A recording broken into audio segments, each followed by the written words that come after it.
Hello friends, welcome to Uma Learning Zone. My name is Uma and today's my topic is switch statement.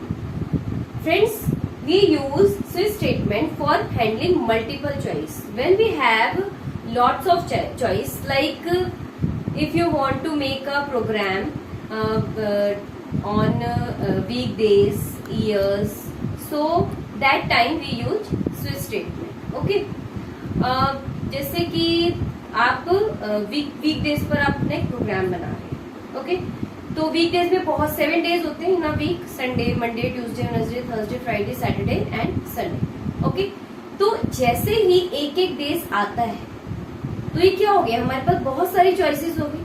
तो जब बहुत सारी choices के लिए हम कोई प्रोग्राम बनाते हैं तो उसके लिए हम स्विच स्टेटमेंट को यूज करते हैं.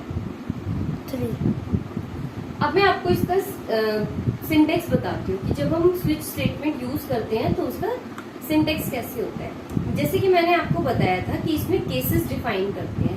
तो जैसे मल्टीपल केसेस हैं तो हम उसको क्या करते हैं, केस कांस्टेंट 1. अगर मेरा फर्स्ट केस है तो उसके अंदर हम स्टेटमेंट क्या प्रिंट करेंगे, उसके बाद ब्रेक हो जाएगा. ठीक है. देन केस कांस्टेंट 2, अगर मेरा सेकेंड केस है तो उसमें क्या मुझे स्टेटमेंट चाहिए, देन अगेन ब्रेक. अगर मेरा केस थर्ड है तो उसमें मुझे क्या स्टेटमेंट चाहिए.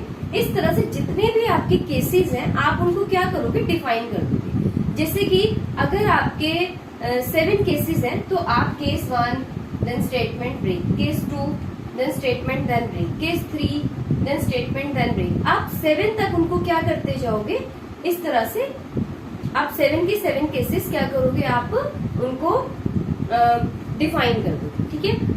बट आपको नहीं पता, आपने अपना एक प्रोग्राम बना दिया बट यूजर को नहीं पता. ओके, अगर यूजर ने 1 to 7 के अलावा कोई की प्रेस कर दी, कोई भी की 8 कर दिया, 9 कर दिया, 10 कर दिया, क्योंकि कीबोर्ड में तो लेटर्स भी होती हैं और डिजिट्स भी होती हैं. तो अगर उन्होंने 1 to 7 के अलावा कोई भी की प्रेस कर दी तो उसके लिए हम एक डिफॉल्ट केस को मेंशन करते हैं कि अगर कोई भी डिफॉल्ट की अगर प्रेस हो जाए तो उसमें क्या स्टेटमेंट यूजर को शो होगी. तो ये हमारा एक सिंटेक्स है जो एक स्विच वेरिएबल में आता है. अब मैं आपको एक प्रोग्राम बना के दिखाती हूँ जो स्विच स्टेटमेंट पर बेस्ड है. अब मैं आपको एक वीकडेज का एक प्रोग्राम बताती हूँ कि हम अगर स्विच स्टेटमेंट के थ्रू वीकडेज का प्रोग्राम बनाएं तो हम कैसे बनाते हैं. जैसे कि हम सबको पता है कि वीकडेज में कितने डेज होते हैं, 7 डेज होते हैं. तो हमें उसमें 7 केसेस को एक्सप्लेन करना पड़ेगा. ओके, 7 केसेस को एक्सप्लेन करने के बाद उसके बाद हमें एक डिफॉल्ट स्टेटमेंट देनी पड़ेगी. ठीक है. तो जैसे कि हम स्टार्ट करते हैं, सबसे पहले #include stdio.h, #include conio.h, ये आपकी हेडर फाइल्स हो गई. देन उसके बाद हम एक इंटीजर लेते हैं. हम यहाँ पर इंटीजर क्यों ले रहे हैं, क्योंकि अब आप सोचोगे इंटीजर क्यों ले रहे हैं, जबकि हमारे जो वीकडेज है वो तो कैरेक्टर्स है, स्ट्रिंग्स है. बट हम इंटीजर इसलिए ले रहे हैं क्योंकि मेरे जो केसेस है, केस 1, 2, 3, हम जो नंबर यूजर से एंटर करवा रहे हैं वो 1, 2, 3, 4, 5, 6, 7 वो डिजिट्स है. हम यहाँ पर केसेस को एंटर करवाते हैं, यानी कि 1, 2, 3 को एंटर करवा रहे हैं. हम यहाँ पर डेज एंटर नहीं करवा रहे हैं. डेज को हम क्या करवा रहे हैं, डेज को हम प्रिंट करवा रहे हैं. हम यहाँ पर केसेस एंटर करवा रहे हैं और डेज को प्रिंट करवा रहे हैं. ठीक है.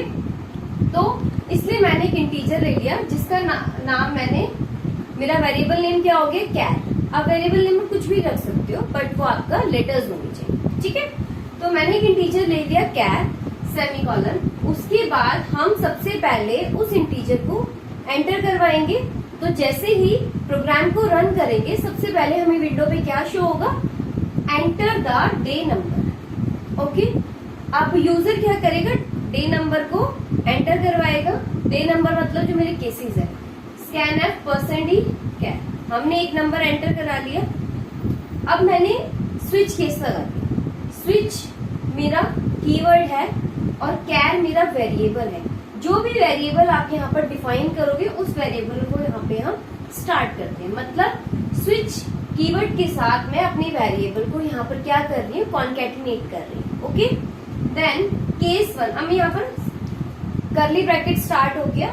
जब भी हम कोई फंक्शन स्टार्ट करते हैं उसके अंदर हम अपने प्रोग्राम को इंक्लूड करते हैं तो हम करली ब्रैकेट स्टार्ट करते हैं। तो करली ब्रैकेट के बाद सबसे पहले केस 1 आता है, केस 1।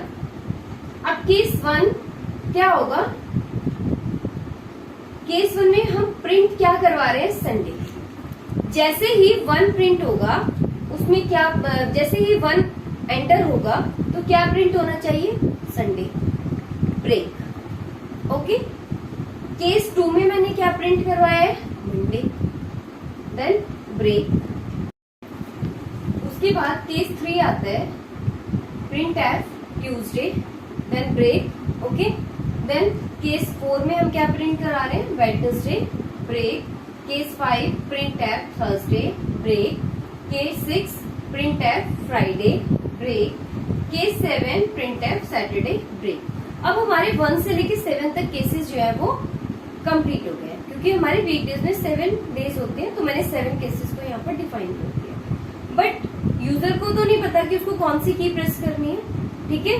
तो बाई चांस अगर उसने 8, 9, 10 या कोई भी लेटर कीबोर्ड में से उसने प्रेस कर दिया तो हम उसके लिए डिफॉल्ट केस डालते हैं, जैसे कि print tab please enter the number between 1 to 7। आप कोई भी मैसेज डाल सकते हो, लेस देन 8 या वैलिड प्लीज 1 to 7, जो भी आप मैसेज यहाँ पर प्रिंट करवाना चाहो। अगर वो 1 से 7 से अलग कोई की प्रेस कर देता है तो आप जो भी मैसेज शो कराना चाहते हो तो आप वो डिफॉल्ट केस में डाल सकते हो, देन गेट ch। ओके। तो मैंने क्या करा, केस 1 से लेके 7 तक डिफाइन कर दिए और डिफॉल्ट में एक क्या डाल दिया, मैंने मैसेज डाल दिया, ठीक है। अब मैं आपको इसका आउटपुट दिखाती हूँ कि आउटपुट इसका कैसे होगा, ठीक है।